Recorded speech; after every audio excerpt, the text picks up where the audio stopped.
Hey there all, Aman here from Transition Partners, here for another episode of Leadership Lessons in Cyber.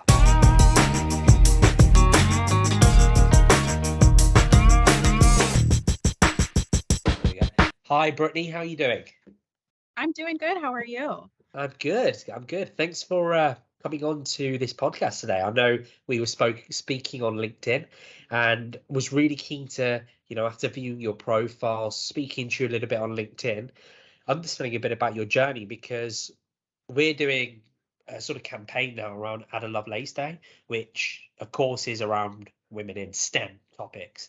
Now, we kind of focus on the cybersecurity side in terms of staffing, but I digress and wanted to get your opinion on sort of a few things. So it'd be good to kick off with a bit about yourself, your journey, and why and how you got into cyber.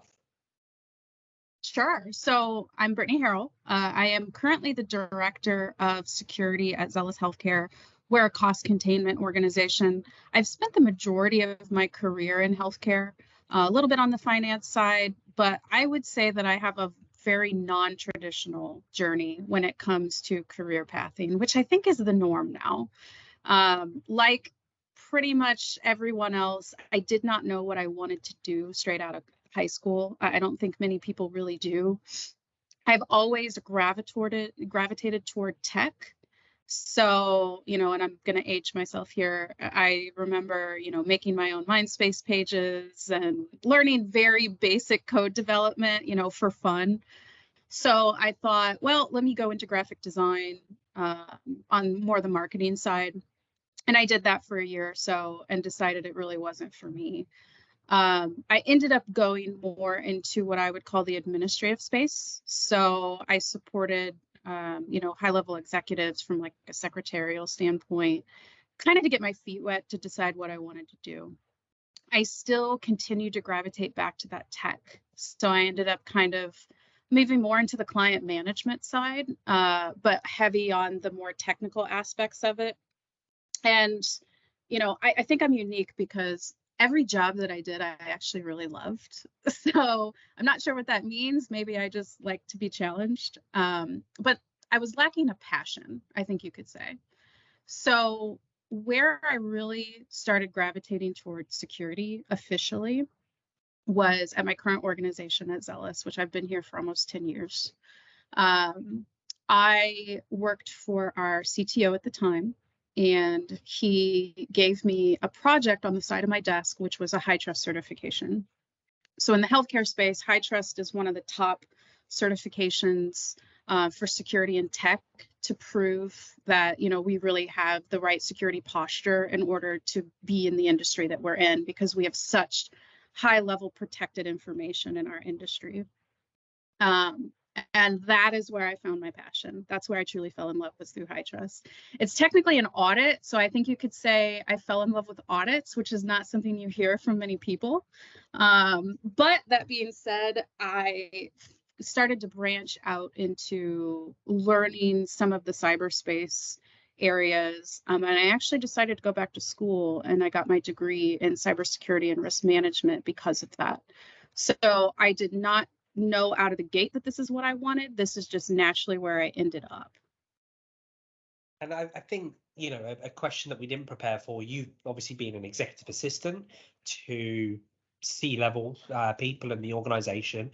So you've probably got that ability to translate both to technical people and high level. I say high level, very quotation marks, which is always a good part. But traditionally, you've gone from a very female dominated industry to now a male one. What have been the biggest challenges for you? Not overcoming that hurdle, that's the wrong word, but that transition. Yeah, it's definitely different. You're very right. I was in a very female dominated kind of role, and I still struggle with that. For example, I will get on calls, and I'm usually the only female because, again, like you said, it's very male dominated in the IT world. And I will sometimes get pigeonholed for secretarial duties, like taking notes, because that is just the norm. That being said, that's my background. And so it's very easy for me to say, hey, you know what? Anybody can do this. Why don't you practice taking notes? So I've got a really dark sense of humor, which also I think helps me, because you do have a really have to have a tough skin to move into what I would call being outside of the box or outside of the society norms of what you would see. And that is very much where I am now. So moving from completely female dominated, where I was the standard, now into the opposite, I tend to use that to my benefit. So I am the only female voice on a call, and which means I'm usually heard a little bit better because I am that only voice. And I also kind of like to prove people wrong. So if I get on a call and, we don't go around the room and introduce who we are, you hear a female voice and you're like, oh, she's probably assistant. And then I come in and I say, hey, I'm the director of security. Let's talk through, your latest penetration testing, that kind of stuff. I shock people, and I kind of like that shock value. But again, that you have to have a really unique personality to be able to handle that. How can people without that personality handle it then for you? I think it takes time to grow that skin. For me, I'm naturally kind of a non-sensitive person, so it's built into me. I'm not highly emotional. And by the way, that's a really good quality to have. I tend to surround myself with those type of people. But if you aren't like that, I think, developing that skin takes time, and being able to kind of roll with things off of your back, especially in an industry where you are not the norm. You're the minority. That's very hard because you're always going to have that battle, and being able to move on from that and not let it get to you and just move into your next call is something that takes time. And that's a really good point there, that you've said that you surround people around that now. Let's say you're a 23, 24-year-old coming out of university, college, whatever you want to call it. What do you see that we could do to promote technology more to women, or even generally speaking, minorities? Yeah, so, I think mentorship is a huge route here. I was very lucky to have what I would call a minority mentor. I actually worked for the CEO of a huge healthcare organization, and she was a female, and Yeah, she was also Indian, which is incredibly rare. yeah. And so, she took me under her wing and kind of taught me some of these things that I'm talking about, like developing a thick skin, speaking in a very professional manner, being dominant. Those aren't things that you always see from minorities. I carried that with me.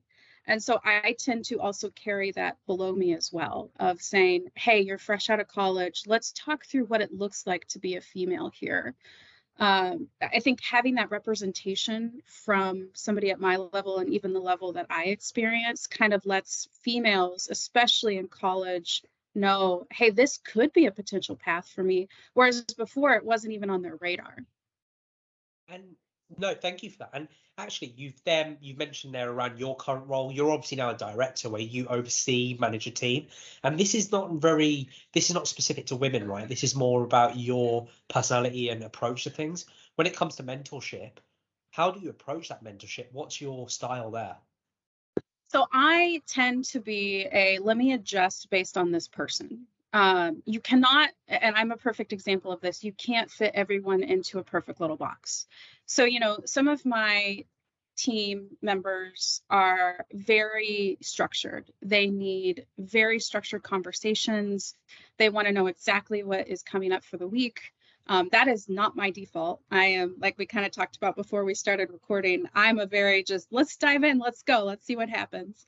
So I adjust my personality to them, because ultimately my team is how we get things done. And so my mentorship approach is very similar. I have staff who are very focused on, this is where I want to go next. I know exactly what I want to do.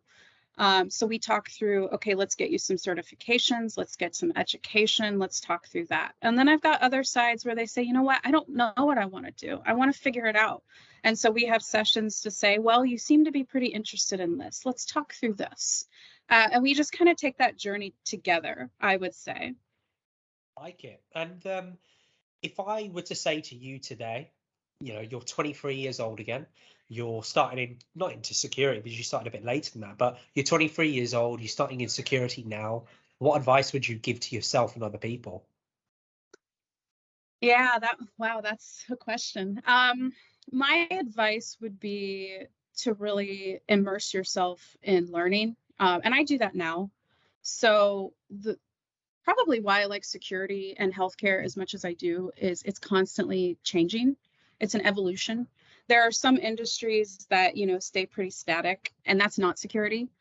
There are days where I learned something brand new, even as a director, and I've been at my company for almost 10 years. And so you need to be able to come in and know that you're going to be a lifelong learner, whether that means you're going to constantly have to go through certifications, go through school. I think that was a big adjustment for me because I thought I was done. When you're 23, you're like, this is in my past, I'm over this. I'm now studying for my CISSP, so that's never going to go away. And I wish I probably would have known that back then. I wouldn't change my path whatsoever. I still would have probably ended up here, but I think having that expectation to know, and honestly, being a lifelong learner is a good quality, in my opinion. So that's the number one trait that you'd have, and I really like that. And let's talk about the future now. Obviously, you've seen security now for the last, 7-10 years. How have you seen the evolution on security, on technology, and the future really with, I suppose, more and more females getting into the industry or being more interested at an early age? So what's the future for you? So, technology has changed significantly in the last decade, but I would say COVID really propelled it. I have seen it shift more than anything because of COVID, and that's because we were forced to work from home. Security has become more difficult for my organization because obviously we don't have the same protocols in place that we did when we sent everyone home. You have things like the kind of VPNs that they're working from and all this different layers of protection, not to mention with everyone being home, these hackers are coming out of the blue and they're getting more sophisticated. So I think that's only going to continue to expand. I think in the next probably 2 years, similar to what we've seen since 2020, technology is going to transform into kind of what it is now. And it's a different world, even from 5 years ago. I think with that, females are able to see that it's now a career option. 10 years ago, I didn't really even have this on my radar, not because I'm female, but just because security isn't really, back then it wasn't even a degree. Yes, you could have gone in tech, but I think number one, just the way that we're organically transforming as a world when it comes to technology is a big push for females. But again, also seeing that leadership in place from females, I haven't seen very many from my perspective, but when I do, I tend to gravitate toward them. I am very close with a CISO in my industry who is female, and she stands out to me, right? Because I'm saying, oh, well, it is possible. And so continuing to see that representation either from minorities or from females is going to be really big to continue to push the future to not just be male dominated anymore. Yeah, thank you for that. I feel like you've added a lot of insight here, and I think anyone could take something away from you with your approach, your mannerisms, and what you think about the industry. What way would be the best way to reach you then? If anyone had any questions? So definitely LinkedIn. Okay. I'm very responsive on LinkedIn. I am actually a part of quite a few groups from my own organization and cybersecurity groups. And I do like to network, especially women networks, because like I said, I had that mentor. I think that is ultimately where I am today because I had that female minority mentor. So I love that. I love that people are trying to get out into the space and do the same. And so I absolutely welcome that. Fantastic. Well, when we release this, I'll have all your details there. But thank you for your time.